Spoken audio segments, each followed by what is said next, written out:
Bonjour à toutes et à tous les gars, j'espère que vous allez tous très bien. Aujourd'hui on se retrouve donc pour une nouvelle vidéo. Le Bitcoin retrace légèrement, il n'est pas venu chercher notre high 1 heure. Donc je vais revoir un petit peu mon scénario. On est actuellement dans une période où il y a beaucoup de liquidités au nord, beaucoup de liquidités au sud. Donc je vais vous partager le scénario qu'il faut anticiper, d'accord? Qu'est-ce qu'il faut regarder pour anticiper le mouvement? C'est ce que je vais vous partager aujourd'hui dans cette vidéo. Donc voilà, on va voir principalement le Bitcoin, on va voir peut-être d'autres cryptos. Je verrai ça, vous pourrez regarder dans le chapitrage. Je verrai un petit peu ce que je vais faire selon le temps que je vais mettre à analyser le Bitcoin. Mais voilà, je vais revenir un petit peu sur mon scénario. Hier, le biais n'était pas très clair. Aujourd'hui, je pense avoir une meilleure vision de ce que le Bitcoin est en train de faire, ce que la smart money est en train de dessiner sur le prix du Bitcoin. Donc voilà, je vais vous partager tout ça. Bien évidemment, je n'ai pas une certitude à 100%, mais je vais essayer d'émettre le maximum de probabilité sur un scénario possible. Donc j'espère vraiment que la vidéo vous plaira. Si c'est le cas, comme d'habitude, n'hésitez vraiment pas à la liker, à vous abonner si ce n'est pas déjà fait, vous le savez, ça m'aide énormément. N'oubliez pas de rejoindre le canal Telegram ainsi que le groupe Telegram ainsi que de me rejoindre sur mes autres réseaux, vous avez tout en description. Je tiens à vous rappeler que la prochaine vidéo du challenge portefeuille aura lieu samedi, donc soyez présents samedi. Je vais vous la filmer samedi et je vous la posterai le même jour. Donc voilà, il n'y aura pas de décalage. On va directement réinjecter 300 $ dans le portefeuille, donc je vous inviterai vraiment à être présent et à suivre la vidéo. Donc les gars, je vous souhaite un bon visionnage. Allez, on est parti.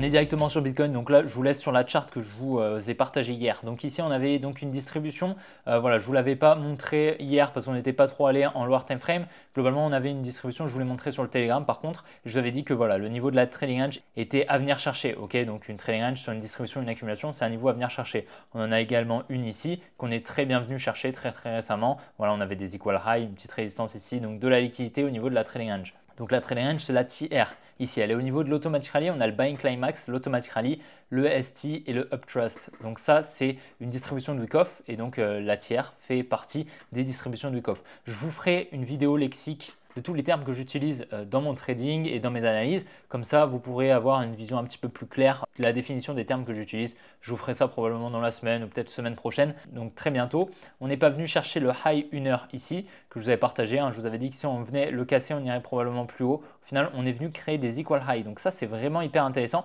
Ça crée en fait une résistance et donc de la liquidité. C'est pour ça qu'en fait, j'en ai déduit autre chose. Je pense qu'ici, on est dans une plus grosse accumulation. Je ne pense pas ici qu'on est en fait sur une redistribution ou quoi que ce soit. Je pense qu'ici, on est sur une accumulation. Si on va voir par exemple sur CoinGlass, on voit que là, on a énormément de liquidation au nord, énormément de liquidation au sud. Donc ça corrobore assez bien avec les liquidations que donc j'ai repérées. Donc les liquidations ici, la résistance, ainsi que tous les stop loss ici. Donc les liquidations qu'on peut voir sur CoinGlass, ce n'est pas les liquidités. D'accord? Parce que les liquidités, dans ces liquidités, c'est comme vous prenez une boîte, dans ces liquidités, il y a plusieurs types de liquidités. D'accord, il y a les liquidations, d'accord, donc les liquidations, les sorties en fait, lorsque le marché coupe votre ordre manuellement, d'accord, sans que vous ayez un stop loss. Il y a également les ordres de sortie en termes de stop loss. Il y a également les ordres d'entrée, ok, qui sont également des liquidités. Il y a également les trail stop, les sell stop, les buy stop, etc., etc. Donc voilà, il y a vraiment plein de types de liquidités dans les liquidités. Et les liquidations en font partie. C'est pour ça que, en gros, les liquidations, ça nous donne un petit peu une bonne vision de où les liquidations et où les leviers se sont placés. Mais voilà, globalement, avec un graphique, on peut faire exactement la même chose en plus précis. Donc, qu'est-ce qu'il faut en déduire? C'est qu'ici, on a des liquidités. Ici, on en a également. Ça fait un moment qu'on les connaît, ces liquidités, d'accord? Depuis qu'on était ici, je vous ai dit qu'on commençait à avoir accumulé énormément de liquidités. On a toujours cette zone de faire le gap juste ici au niveau des 60 000 $. Et je vous dis depuis un moment que donc j'attends cette demand ici aux 59 500. Et je pense réellement qu'on va venir la chercher. Si on va sur une autre charte ici, en fait, je pense que là, on est actuellement, on va se mettre en 4 heures. Je pense que ce sera un petit peu mieux. Je pense que voilà, on est sur une espèce d'accumulation, du moins c'est ce que je pense. Donc je vais vous remettre la demand juste ici. Donc le petit mouvement baissier ici dans ce mouvement haussier, c'est une demand.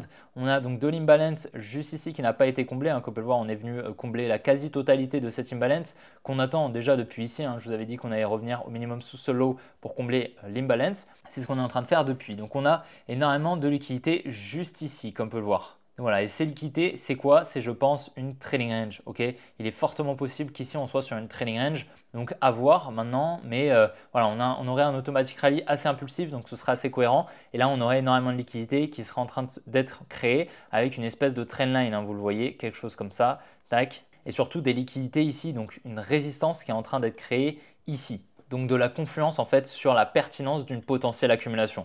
Voilà, donc moi, ce que j'aimerais, c'est vraiment ici là qu'on commence une baisse, qu'on vienne chercher toutes ces liquidités, qu'on accumule en lower time frame, ok, qu'on crée un petit support qu'on vient liquider, on chiffre la structure et là, je serai preneur potentiellement d'une entrée pour par la suite venir chercher beaucoup plus haut. Ok, on serait ici sur une accumulation avec donc, je vais vous mettre les phases, on aurait ici le selling climax juste là, tac, l'automatic rally qui serait juste ici. Voilà, le ST qu'on pourrait mettre ici par exemple, hein. Et puis on attendrait la dernière phase de l'accumulation qui est le ST in phase B. Okay, on pourrait avoir deux liquidations. Okay, à ce moment-là, on aurait une deuxième liquidation qui s'appelle le spring. Mais dans un premier temps, on attend le ST in B. On viendrait donc liquider cette trendline, venir chercher solo, combler toute l'imbalance, revenir dans la demand.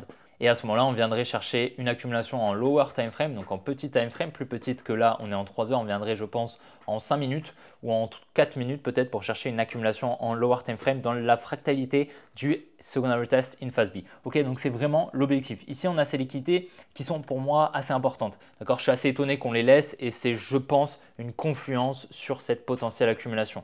C'est pour ça, si on a une jolie accumulation ici avec un changement de structure, donc une confirmation sur un potentiel biais haussier qui pourrait être mis en place, ce serait vraiment une superbe entrée ici. Ok, donc c'est vraiment ce que je vais surveiller. Et en fait, si on dézoome un petit peu, franchement, voilà, on a énormément de liquidités au nord. Ok, tous ces highs ici détiennent vraiment pas mal de liquidités. Donc pour moi, ils sont à venir chercher là. Tout ça, vous allez me dire qu'à court terme, je change un petit peu, je tourne un petit peu ma veste. Hein, parce que hier, j'ai dit qu'on allait potentiellement aller chercher un petit peu plus haut. Mais vu qu'on n'a pas cassé le high, en fait, bah forcément, mon biais reste baissier. Hein, c'est ce que je vous avais dit. Donc c'est pour ça, à court terme, le biais peut rapidement changer. En plus de ça, il faut savoir que, étant donné que je poste une vidéo par jour, bah, il faut quand même que j'ai une conclusion sur le biais actuel, même si voilà, hier le biais avait beaucoup moins de probabilité qu'aujourd'hui de s'exécuter. D'accord, le scénario d'hier était moins probable qu'aujourd'hui, même si aujourd'hui, voilà, il n'y a pas 100% de chances qu'il s'exécute, mais il y en a beaucoup plus, je pense. Dans tous les cas, à plus court terme, vraiment à très très court terme, on voit qu'ici on a une accumulation, une magnifique accumulation, avec une création d'un support ici. Ok, une trailing range comme je vous ai dit juste là, avec un selling climax, un automatic rally, un ST et un ST in B. Ok, là comme on peut le voir, on vient créer des equal lows, donc de la confluence sur de la liquidité au sud à venir rechercher. Donc voilà, à voir si ce high est protégé à très court terme hein, dans la time frame. On n'est pas revenu ici dans cette supply, c'est assez dommage, mais bon, on peut tout à fait continuer la baisse. Dans tous les cas, voilà, là on pourrait potentiellement avoir une grosse accumulation. Si c'est le cas, honnêtement, bah, ce serait assez intéressant. Mais là comme on peut le voir, on est dans une phase où on est un petit peu horizontal. Donc c'est les phases où la smart money peut potentiellement accumuler des ordres en vente ou accumuler des ordres en achat. On le voit vraiment là, ok, là on a vraiment une très très grosse accumulation. Si j'arrive à prendre le rectangle, voilà, on a vraiment une très très grosse accumulation d'ordres avec une petite déviation qui est donc un ST in B, donc une liquidation d'une accumulation un petit peu plus grosse comme ça, ok. Donc voilà, c'est dans ces phases horizontales qu'il faut investir, d'accord, où il faut acheter en spot, ok. C'est pas dans les phases verticales, ok. Là, on est sur un bon niveau d'achat à long terme, ok, à long terme, hein, comme je vous l'ai dit, donc voilà, à vision 6 mois, 1 an et demi, ok, pas à vision 2 mois, pas à vision 10 ans. Mais voilà, personnellement, je pense honnêtement que là, une fois qu'on va venir chercher la fair value gap, le reste de la fair value gap et la demand, honnêtement, ce sera potentiellement une bonne zone d'achat. Maintenant, voilà, ce sera peut-être pas le bottom, c'est possible, ok, qu'on n'ait pas le bottom et qu'au final, on aille chercher plus bas. Dans tous les cas, on sera quand même sur une bonne zone d'achat selon moi. Et personnellement, je pense honnêtement que toutes ces liquidités vont être récupérées également cet inducement. Ok, en fait, ces deux zones, c'est quoi? C'est des zones d'inducement. Maintenant, il faudra vérifier et repérer réellement la première zone qui va être liquidée. Est-ce qu'on va venir chercher la tiers, qui est donc une zone d'inducement, une zone à venir chercher, une incitation à se placer que fait la smart money pour la domini. Donc, elle incite la domini à se placer. Donc voilà, en créant une résistance comme ceci. Donc, c'est une zone de liquidité à venir chercher. Et puis, on a également cette trendline. Ok, lorsqu'on va venir la casser, ce sera donc de l'inducement qui incite donc la domini à se placer en vente. Et donc, il va libérer énormément d'ordres en vente ici, permettant à la smart money ici de racheter tous les ordres sans faire décaler le carnet d'ordre. Ok, ici, on pourra avoir un gros transfert entre la main forte et la main faible qui va se placer. Donc voilà, c'est pour ça il va vraiment falloir surveiller ces deux zones de liquidité. On va voir laquelle la première zone va être liquidée. On va surveiller ça bien évidemment. Mais voilà, même il est même possible qu'on laisse ces equal high. Ok, c'est quelque chose de possible. C'est pas très probable, mais dans 100% de probabilité, il y a peut-être 5% pour qu'on laisse ces liquidités ici et qu'on dump, ok, qu'on aille chercher beaucoup plus bas. Ok, c'est pour ça qu'il faut vraiment vous dire que ce n'est pas une certitude ce que je vous partage. Là, comme on peut le voir, en plus de ça, on était venu donc liquider une petite trendline. Donc peut-être qu'on a eu le transfert et qu'on va venir protéger le high ici qui est en fait pas une trading range et donc une distribution, on va venir protéger ce high et on est venu accidentellement créer des liquidités qu'on viendra chercher peut-être un petit peu plus tard. Ok, mais voilà, personnellement, je pense que ce scénario est quand même assez probable et assez pertinent. Il va falloir attendre donc la première liquidation. On verra ici ce qui va se passer pour potentiellement prendre une entrée. Si j'ai pas d'entrée, si j'ai pas d'entrée pertinente, peut-être qu'on vient baisser ou qu'on fait quelque chose comme ça. Tac, bon bah je prendrai pas d'entrée, ok.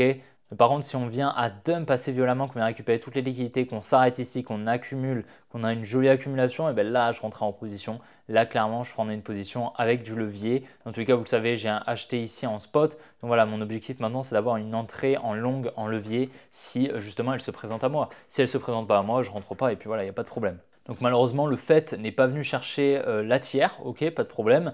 Et donc il est possible peut-être qu'on vienne chercher ces liquidités ici avant de repartir à la hausse, comme pourrait le faire le Bitcoin. Donc on aurait un petit dump en même temps que le Bitcoin, peut-être ensuite continuer la hausse, ok. Donc on va surveiller ça pareil, mais le fait, globalement, il n'y a pas grand-chose à dire. Là honnêtement, on n'a pas d'entrée pertinente en longue, mais par contre, si on vient à accumuler en fait sous ce support, à faire quelque chose comme ça, tac, bah là peut-être qu'il sera pertinent de rentrer ici avec du levier ou même en spot, ok. Dans tous les cas, on est quand même à long terme, voilà, à vision 6 mois, 1 an sur des bonnes zones d'achat selon moi sur du spot. Voilà, on est aux 2 $. Donc l'ATH, il est à quoi? Il est à 3,50, donc ça fait 75% de performance. 75% de performance jusqu'à l'ATH. Bon, bah, ça surperforme quand même beaucoup d'investisseurs. Ok, donc voilà, ça peut être une performance intéressante pour vous. Maintenant, il ne faut pas écarter la possibilité qu'on aille chercher plus bas. Ok, quelque chose comme ça, c'est possible. D'accord, c'est quelque chose qui est possible. En tous les cas, on a vraiment pas mal de liquidités ici à potentiellement venir chercher. Donc voilà, à voir ce qu'ils va nous proposer. Le fait, pareil, mais ça va être intéressant de le surveiller. Par contre, sur l'Ethereum, je pense toujours qu'on va venir chercher en fait les liquidités ici sous ce lot, donc le lot des 2800. Je pense honnêtement qu'on peut littéralement venir chercher sa demand au niveau des 2700. Ok, par contre, il faut quand même surveiller ici. On est en train de créer une petite trendline ici. Donc voilà, à surveiller. Donc c'est de la liquidité qui est au nord, donc c'est une structure LTF, ok, qu'on peut potentiellement venir chercher, chercher un high ou deux pour liquider cette trendline, venir chercher les liquidités au-dessus du high et continuer la baisse, ok, donc de l'inducement également qui pourrait avoir lieu ici, donc grâce à la fractalité du marché, d'accord, et avoir une plus grosse structure comme ceci. Donc voilà, à voir, mais c'est vrai que ce niveau de liquidité, honnêtement, je pense qu'on va venir le chercher. C'est ce gros support ici qui est au niveau des 2800. Je pense honnêtement qu'on se dirige très bien pour le chercher et venir le liquider. Ici, donc on avait une jolie redistribution avec une accumulation ici, ok, un selling climax, un automatic rally, un ST et un secondary test in phase B. Ici, on est venu chercher les liquidités ici, la trading range qui avait déjà été cherchée.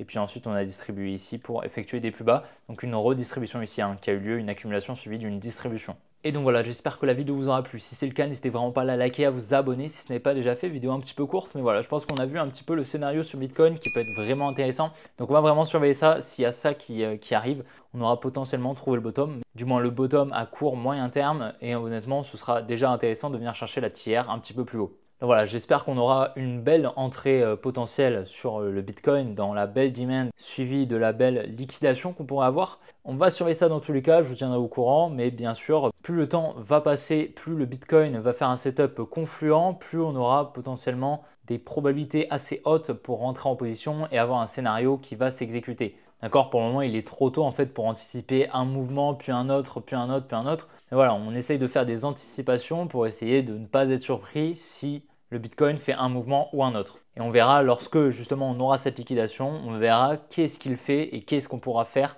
pour prendre une décision. Donc voilà, j'espère que la vidéo vous aura plu. N'oubliez pas de la liker et puis les gars, on se retrouvera demain pour une prochaine vidéo comme d'habitude. Allez, ciao les gars!